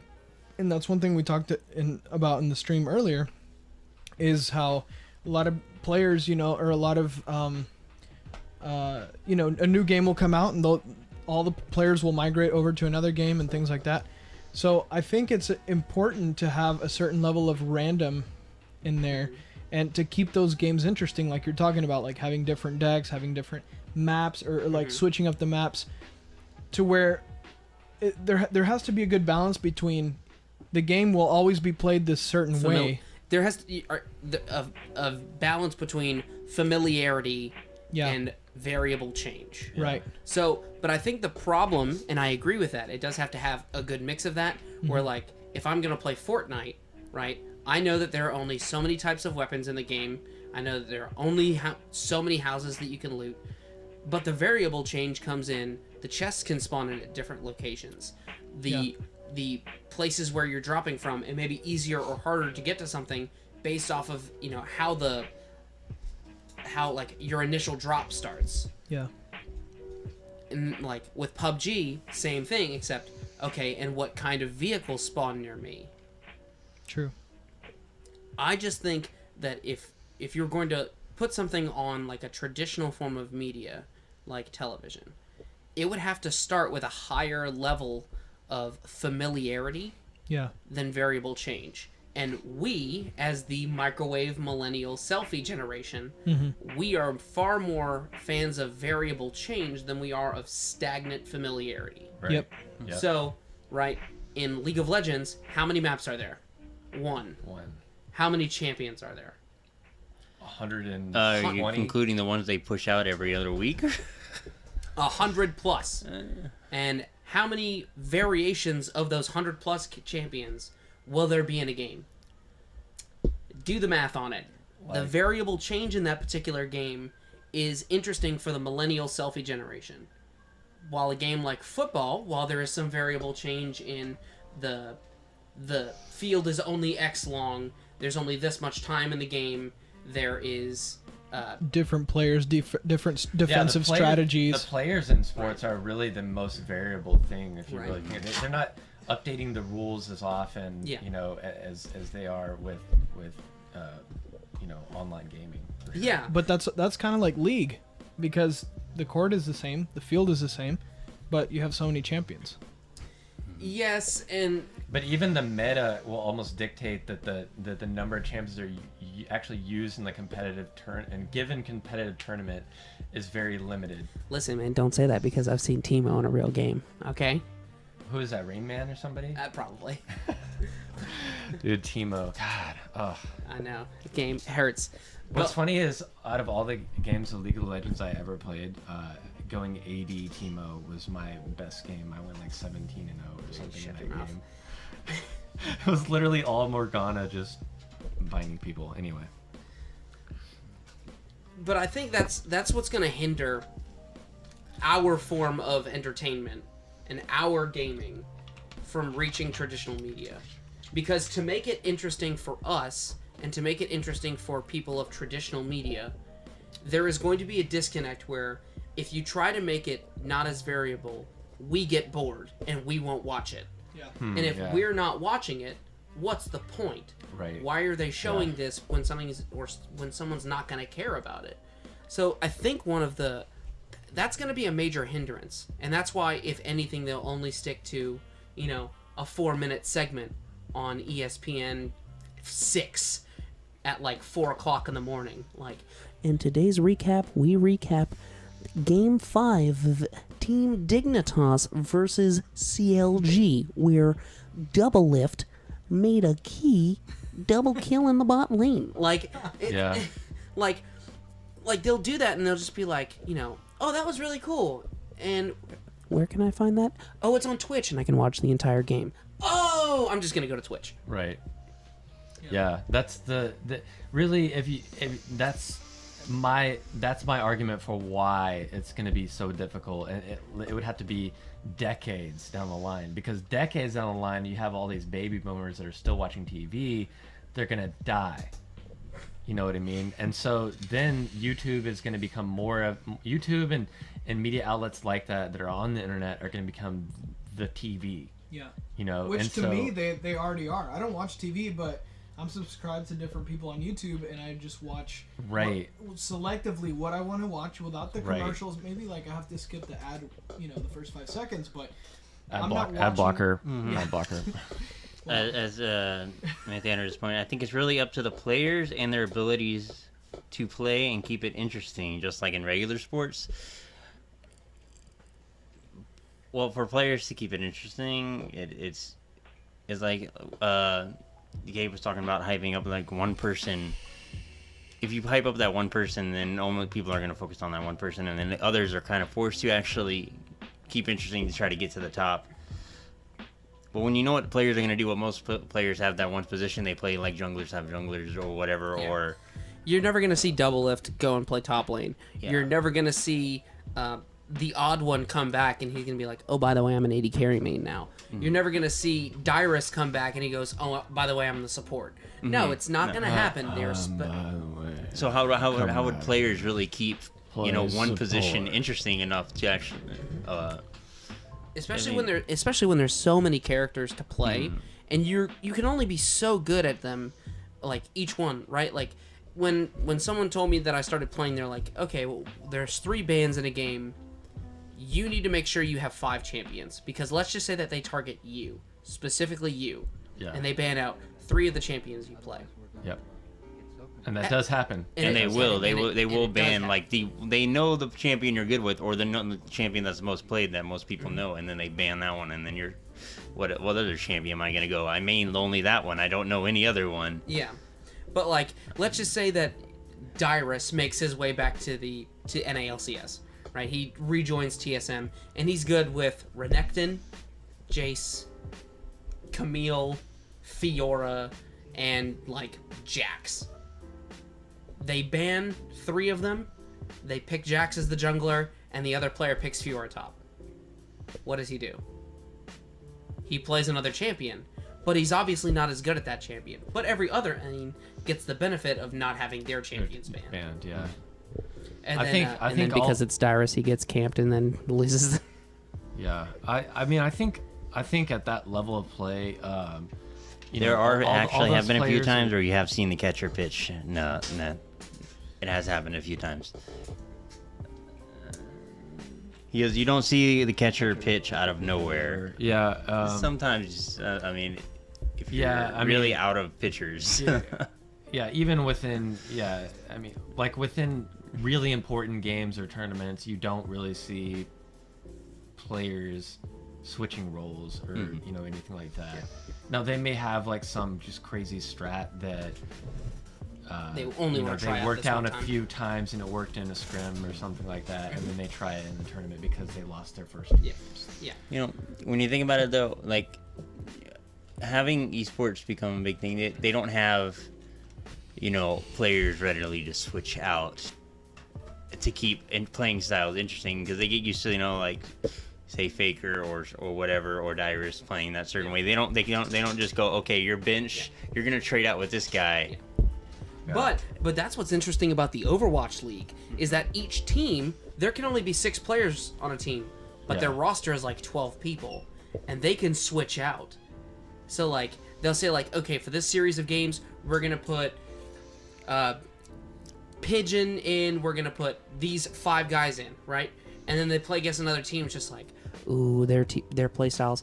We're gonna switch Pigeon out for Disguised Toast. And that's the random factor that we're talking about. And that makes it really interesting for us as millennials, and that's what I think the closest thing that you could probably put on TV is Overwatch. Yeah, and I think just from like a visual, and I haven't really watched Overwatch. I don't know a ton about it. I saw Damon kind of showcasing the game and some of the characters when we were hanging out over at Damon's house. But I think just from a visual perspective, it looks like a more watchable game. Especially if you're more familiar with it. Like I consider it a visually watchable game, even though I know hardly anything about it. I think if I remember correctly, it's similar to a MOBA, but it's like a first-person shooter. Right? Let me put it this way: Overwatch is like the Facebook of video games, to whereas League of Legends is like the Tumblr of. Overwatch is so easy. I actually picked up the game in only 2 hours, but being able to play competitively is an entirely different story. Being able to pick up the game and be able to play competitively and good is an entirely different thing than okay, I sat here for 4 hours, I can play every character, or I know what's best to do with what. Yeah. But being able to play competitively to predict your other opponent's move that you're up against, that's a whole nother story. Yeah. And I apparently have been out so far out of the loop. I didn't actually know that they swapped in players now. Like the last one I used to watch tournaments, they had those 5 players, and those 5 players played until the end. Yeah, they played to the end of that series, right? Of the team that they're playing against. but they could switch out players for the next game. See, that's not what I like when I used to watch them. Like when I first watched my first League of Legends tournament, and like I Well, probably no, only watched League is set. League is 100% set, but Overwatch can be Yeah. done. Now, what I think is way more interesting, and why I think Overwatch could be the only sport that's put on there, is because you can see what the player sees on their screen. You can actually look individually at what that player is seeing. Yeah, that's And- really cool. And just like, so the casters, you know, when they like with League of Legends, right? They may look at a lane, but each player sees like a general area. of the Right, map. it's an overview. It's an yeah. overview It's an of overview. like a camera. That Right. like it shows more than one person. If there's Yeah. 3 people at a tower, then it shows all of them. Right. Compared to Overwatch, where it's first person. I believe it's still first person, right? Yes, it is still first person. There are moments where it goes to like third person in like a Reinhardt charge. It goes to third person, or in like Junkrat when he uses his ultimate, he pilots a different thing. The character stands still, but you're still third person from that. But overall, that game and where you can see what the player sees, like you could. After the game, you could go back and watch it in slow-mo. You could watch it frame by frame and go, okay, so did he actually notice that? Or was that just instinct kicking Yeah. in, right? And you could say that there are like some levels of that in like football and stuff, but you never get a player's perspective. Yeah, yeah. I think honestly one of my favorite things about watching first-person shooter games, you know, back when I used to play like a game called Day of Defeat Source, Counter-Strike, games like that, when you can actually notice a player's intelligence and their instincts and their ability to like, oh, I think there's someone behind this wall. I'm gonna shoot this, and I'm like, bam, they headshot him to the wall, like stuff like that. When they're on like we're playing on a LAN or something like that. I think that is one of the most entertaining things that may be kind of hard to pick up from a game like League of Legends. Yeah. That you can actually, you know, definitively notice in a game like Overwatch, because you're right, like you said, you're right there with that player when they pan over to that player. Yeah, But it's and also easy to miss things that happen in first person because, you know, the players are so good and things that they can see things out of the corner of their eyes. They turn, they do it, and then they go back, and then people are like, wait, what just happened? Like, but like even, when CS:GO players hit a flick shot and you're Yeah. like, what the heck? Just like you just It's see just a like- camera pop, just and then they're back, Yeah. and then you're like, okay, Yeah, something flick just shots happened, are but I completely very missed entertaining. it, and Yeah. it changes the entire game, and no one notices it happens. But to Yeah. that Or- point, I would say even first-person shooters are a lot more new viewer friendly, because a game like League, unless you've played League, Yep. you don't really know what you're looking at. You're like, okay, there's a cluster cuss of just explosions and attacks going on, but you miss, like Sean said, you miss the subtleties. If you haven't been playing that game for a while, if you're new to that game, you're gonna miss the subtlety of what just happened. To whereas Overwatch, you're looking at the screen, like you're looking at what the player's looking at, so you can kind of get in his mind more. You can get in more immersed into the game. So I think Yeah. that was a really good point, Sean. I think also the and you know, correct me if I'm wrong here, but I feel like a game like League involves a lot more analysis from the commentators that are kind of like cramming a large amount of information, even for players that are watchers that are very familiar with the game. Whereas a game like Overwatch, yeah, they're analyzing a lot of things, but they're not breaking it down on like this just extreme nerd level, because it's a game that people can really draw their own conclusions from when they're kind of like panning from player to player and stuff like that. Yeah, that's pretty badass. Just blowing smoke rings at the bottle. Genius. Very distracting. 7,000 IQ. But and that's, you know, one thing that League is just deeper. Overwatch is first person shooter, and it's easier to watch for sure. And isn't that ultimately what those networks are going for? That it's easier to watch. I mean, if there's anything that's going to Yeah. put like an esport on television, Well, easier to watch and easier to understand. is that it's easier to watch and understand what's going on. So, for instance, if someone is specifically playing Junkrat, they know that he has a grenade launcher, and they can see his attacks. It's just an arcing grenade, and it bounces and explodes.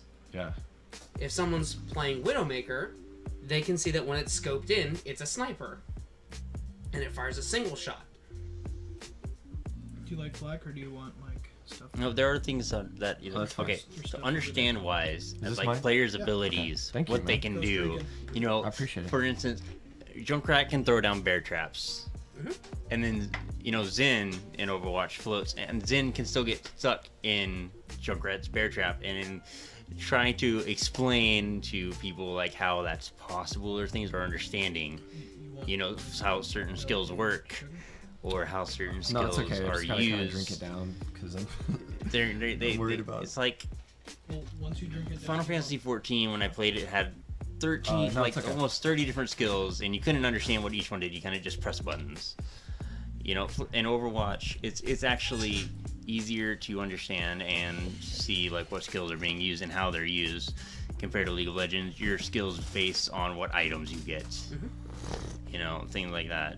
I'm sorry. So, I'm sorry. It's okay. easier to follow is Yeah. also a thing that has Yeah. to be able. And that's why I think if there's any esport that's going to make it to like traditional media, it's probably Overwatch. Because it's easy to watch, Yeah. easy to understand. After you see it for like a couple of minutes, you're like, okay. So like each character has that, but like this one can do this, but that character can't. But that character can do things that other players can't. Oh, okay. And each character has a counter character to that character. So, do you think also that it is more action-packed and more entertaining? Overwatch? Yeah. To a certain degree, I think. I would say it's more instantly gratifying. Okay. So that's what will pull like Yeah. new age entertainment consumers to view it, but it's just familiar enough to pull like traditional media if they wanted to do that. Yeah. Now, don't get me wrong, Overwatch is not my favorite game.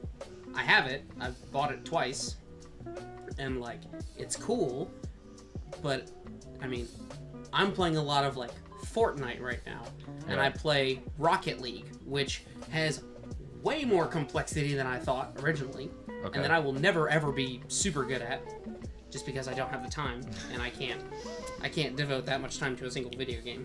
That's another thing. Being able to a part of understanding a game is also actually being able to play it yourself. So with the more traditional media, as you're saying, they're never gonna sit down at a computer and play CS:GO or Overwatch or whatever for hours and hours and hours. But I also don't have to play tennis to understand how tennis works. That's true to a degree. There are things in tennis, like for instance, in baseball, there is a thing like if you're up 2 strikes and then the third strike is thrown and then the catcher misses the ball, it's a loose ball, you actually can steal first. That's not a rule a lot of people know. A lot of people think, oh, okay, you just stand there, you know, whatever. In these games, there are different rules that people don't know unless you actually play the game and know the game well enough to follow and understand it. And they're not going to, sit down and actually learn the game to follow the game. It's mostly going to be catered to the people who actually spend hours and hours and hours playing the games, who understand the rules and follow it. I want to take a moment really quick. You guys were talking about the watchability of Overwatch and all that.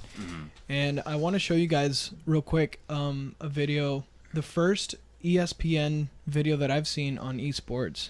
Because I've been subscribed to their YouTube channel for a while. And I watch most of their basketball-related videos because I like to keep up with...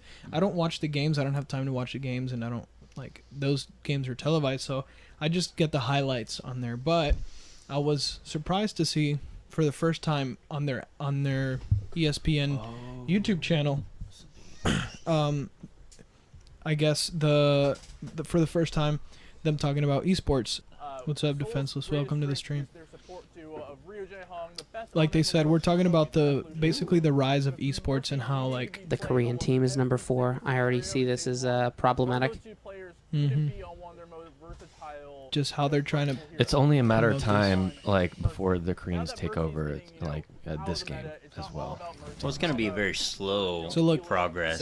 So they do show gameplay, right? That surprised me when I saw that. I'm like, I've never seen Yeah, dude. Overwatch gameplay on ESPN. This game could definitely, I mean, But, like- look at it. It's so visually appealing. Yeah. Right. Even though it's a little chaotic. Yeah, it is it's- chaotic, but like seeing from the player action-packed. perspective, Yeah. you could just be like, you see like for a fraction of a second a character jumping in, and then the player just Boom, reacting. yeah. react instantaneously, take care of the threat, and go back to doing what he's doing. Yeah. You Yeah. get to see like the skill in Houston Outlaws.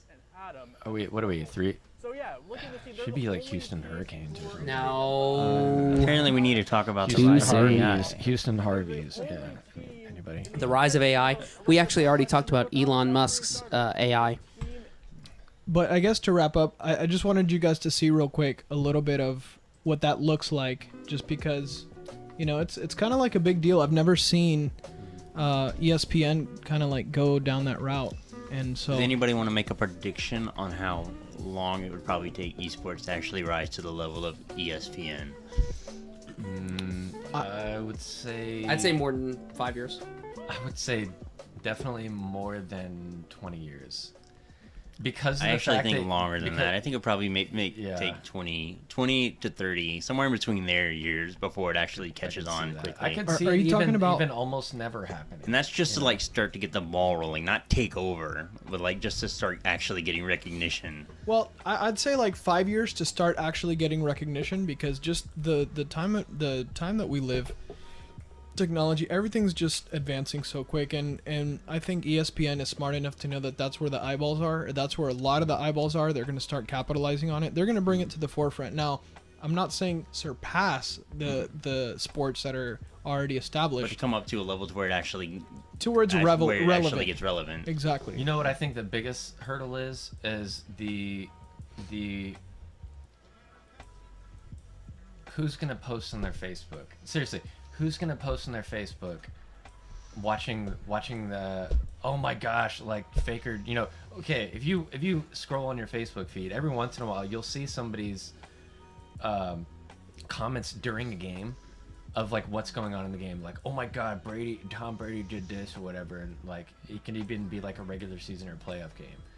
But it's too embarrassing for the mass majority of people, even if they are kind of like nerdy, to be doing that kind of stuff. So it's not going to get, you know, the kind of like visibility that you know, regular sports are. I think it will take like a culture shift. Yeah. It will take like almost a demonization of like basketball, football, and baseball in America. Just if we're talking just strictly America, you know, for it to be like that popular here. Because but in now in other countries though, Yeah, that's what I was in going to other say. countries, they may not have the same kind of like love for, you know, Traditional like huge, sports. yeah, traditional sports, like, Dude, but in South Korea, it's esports is the biggest thing already. right, yeah. So that's, you know, it's, I could see that happening, you know, in a place like that. But and I think when you're talking ESPN, that's something that's almost uniquely American. There's like ESPN Deportes. There's so much You know? culture with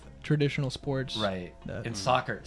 I mean, we don't like soccer here in America, really. We talked But about that before you got I here. don't understand really? soccer Yeah. to begin with. How- Not that I don't like it, but I just don't understand it. And that's I don't understand the appeal to it either. I think it's boring. Thank you for the comment, Defenseless. We appreciate it. Yeah. What do you say? a appreciate your It's defenses. definitely a troll. But yeah, we've been talking about this for a while. But yeah, I agree. I mean, I feel like it is kind of definitely. It's in the future is definitely going to be more prevalent. But I mean, is it going to overtake traditional sports? Probably No, not. Never. Unfortunately I not. don't ever see that happening, Yeah. really. There's just something that is magical about real athletes competing, and I mean, because the virtual world is obviously intriguing, but I It's think there's always going to be primarily- an appeal for. Yeah. If traditional sports were to ever actually die away, it wouldn't just be NFL or the things you see on TV. It would be like college sports, little league sports, all of this stuff. It wouldn't just just die off of TV. It would die out of America in general, which will never actually happen. Yeah. So, Yeah, and I think that there's something to be said for physical skill. You know, you have these players that it's you know, you were using a either controller or a mouse and a keyboard, it's the slightest bit of dexterity needed. Like I have my left hand, I have trouble playing guitar because I have really poor dexterity from a disability I grew up with. However, I can spider on a keyboard and still play at a high level. Yeah. And so really, I mean, that's not that interesting. Like what's interesting is somebody, chasing down somebody that's about to, lay up a basketball or dunk a basketball and then blocking it. That's super exciting. Or, like some really exciting play in football or baseball, whatever. There's also that rush of adrenaline, actually, you get it cheering for the person who does it or whatever, getting that excitement over it. There's like the physical skill is like so much more, it's like just on a higher level.